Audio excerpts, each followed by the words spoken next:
அதாவது இத்தனை வருஷமா வெயிட் பண்ணி இப்போ எலெக்ஷனுக்கு 30 நாளைக்கு முன்னாடி கரெக்டா அந்த டைம் பார்த்து ஒரு அவதூறு பரப்ப வேண்டியது. அது என்னன்னு உங்களுக்கே தெரியும்.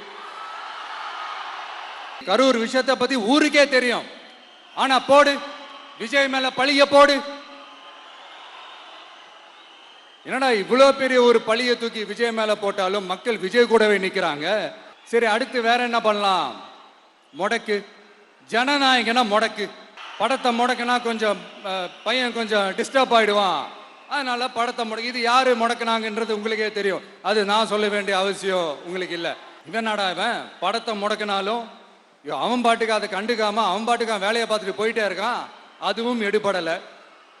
சரி, அடுத்து வேற என்ன பண்ணலாம்? போடு, எஸ்ஓபின்னு ஒண்ணு போடு. விஜய்க்கு மட்டும் தனியா ரூல்ஸ், தனியா ரெகுலேஷன்ஸ், தனியா கண்டிஷன்ஸ். அவனுக்கு மட்டும் போடு. மற்ற கட்சிகள்லாம் விடு, விஜய்க்கு மட்டும் தனி கண்டிஷன்ஸ் போடு. அவன் வெளியவே வரக்கூடாது, மக்களை சந்திக்கவே கூடாது.